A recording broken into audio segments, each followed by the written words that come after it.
നമസ്കാരം. ടൈം മീഡിയയിലേക്ക് ഒരിക്കൽ കൂടി സ്വാഗതം. അങ്ങനെ ജൂൺ മാസം അവസാനിക്കുകയാണ്. ജൂലൈ 1 മുതൽ പുതിയ മാസം ആരംഭിക്കുമ്പോൾ നിങ്ങളെ പ്രത്യക്ഷമായോ പരോക്ഷമായോ ബാധിക്കുന്ന ചില മാറ്റങ്ങളെക്കുറിച്ചാണ് ഈ വീഡിയോയിൽ പ്രതിപാദിക്കുന്നത്. അതുകൊണ്ട് തന്നെ വീഡിയോ മുഴുവനായും കാണുക. 2026 ജൂലൈ 1 മുതൽ നമ്മളുടെ ബാങ്ക് അക്കൗണ്ടിലും ലോണിലും ടാക്സിലും ഒക്കെ വരാൻ പോകുന്ന 7 പ്രധാന മാറ്റങ്ങളെക്കുറിച്ചാണ് ഇന്ന് നമ്മൾ ഈ വീഡിയോയിൽ സംസാരിക്കുന്നത്. നിങ്ങളൊരു സാധാരണക്കാരനാണെങ്കിൽ അല്ലെങ്കിൽ നിങ്ങൾക്ക് ബാങ്കിൽ അക്കൗണ്ടോ ലോണോ ഉണ്ടെങ്കിൽ ഇതൊക്കെ അറിയേണ്ടത് വളരെ അത്യാവശ്യമായ കാര്യമാണ്. അപ്പോൾ നമുക്ക് നേരെ വീഡിയോയിലോട്ട് പോകാം. ഒന്നാമത്തെ മാറ്റം, സിബിൽ സ്കോർ. സിബിൽ സ്കോറിലെ പുതിയ റൂൾ. RBIയുടെ പുതിയ നിയമപ്രകാരം ബാങ്കുകൾ ഇനി മുതൽ ആഴ്ചതോറും നിങ്ങളുടെ ലോൺ വിവരങ്ങൾ ക്രെഡിറ്റ് ബ്യൂറോകൾക്ക് നൽകേണ്ടതായിട്ടുണ്ട്. മാസത്തിലെ 9, 16, 23 തീയതികളിലും ആ മാസത്തിലെ അവസാനത്തെ തീയതിയിലും അങ്ങനെ 4 തവണ ഈ വിവരങ്ങൾ കൈമാറും.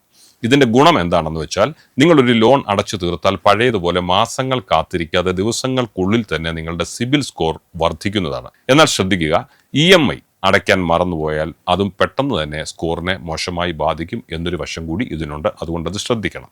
രണ്ടാമത്തെ മാറ്റം, ലോൺ റിക്കവറി ഏജന്റുമാർക്ക് കർശന നിയന്ത്രണമാണ് വരുന്നത്. ലോൺ തിരിച്ചടവ് മുടങ്ങിയാൽ റിക്കവറി ഏജന്റുമാർ വിളിച്ച് ശല്യം ചെയ്യുന്ന പരിപാടിക്ക് RBI കടിഞ്ഞാണിട്ടിരിക്കുകയാണ്. രാവിലെ 8 മുതൽ വൈകുന്നേരം 7 മണി വരെ മാത്രമേ അവർക്ക് നിങ്ങളെ വിളിക്കാനോ നേരിട്ട് വരാനോ പാടുള്ളൂ.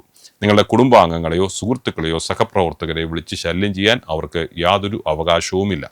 റിക്കവറി ഏജന്റുമാർക്ക് IIBF സർട്ടിഫിക്കേഷൻ നിർബന്ധമാക്കിയിട്ടുമുണ്ട്.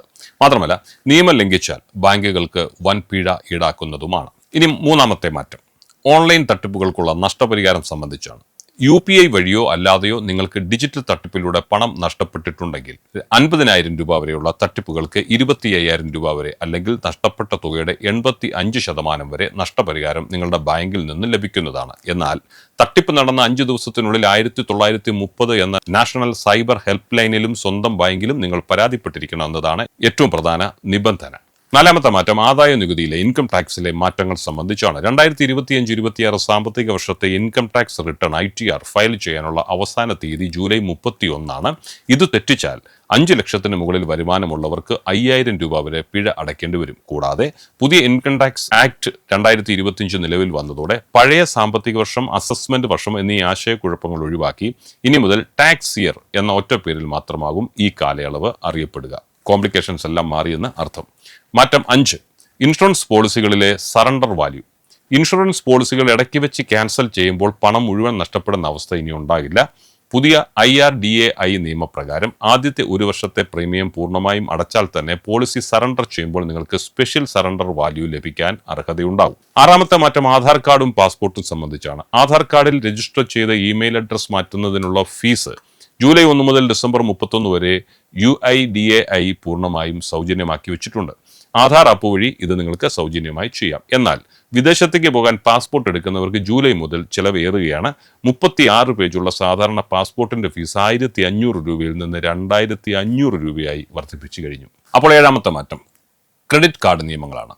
നിങ്ങൾ HDFC ക്രെഡിറ്റ് കാർഡ് ഉപയോഗിക്കുന്ന ആളാണെങ്കിൽ ജൂലൈ മുതൽ സൗജന്യ എയർപോർട്ട് ലോഞ്ച് ലഭിക്കണമെങ്കിൽ മുൻപത്തെ 3 മാസത്തിൽ കുറഞ്ഞത് 60,000 രൂപയെങ്കിലും ചെലവാക്കിയിരിക്കണം. SBI കാർഡിന്റെ ഫോൺ പേയുമായി ബന്ധപ്പെട്ട ക്രെഡിറ്റ് കാർഡുകളുടെ റിവാർഡ് പോയിന്റ് സിസ്റ്റത്തിലും ജൂലൈ മുതൽ വലിയ നിയന്ത്രണങ്ങൾ വന്നിട്ടുണ്ട്. അപ്പോൾ ഈ 7 മാറ്റങ്ങളിൽ ഏതെങ്കിലുമൊക്കെ നിങ്ങളെ തീർച്ചയായും ബാധിക്കുന്നതാണെന്ന കാര്യത്തിൽ സംശയമില്ല. ഈ പറഞ്ഞവയിൽ നിങ്ങളെ ഏറ്റവും കൂടുതൽ ബാധിക്കുന്നത് ഏതാണെന്ന് താഴെ കമന്റ് ചെയ്യുക. ഈ വിലപ്പെട്ട അറിവ് നിങ്ങളുടെ സുഹൃത്തുക്കൾക്കും കുടുംബാംഗങ്ങൾക്കും ഷെയർ ചെയ്ത് കൊടുക്കാൻ മറക്കരുത്. ഇതുപോലെയുള്ള കൂടുതൽ ഇൻഫർമേറ്റീവ് വീഡിയോകൾക്കായി ഈ ചാനൽ സബ്സ്ക്രൈബ് ചെയ്യുക. മറ്റൊരു വിഷയവുമായി വീണ്ടും നാളെ കാണാം. അതുവരെ നിങ്ങൾക്ക് എല്ലാവർക്കും ഞങ്ങളുടെ നന്ദി, നമസ്കാരം.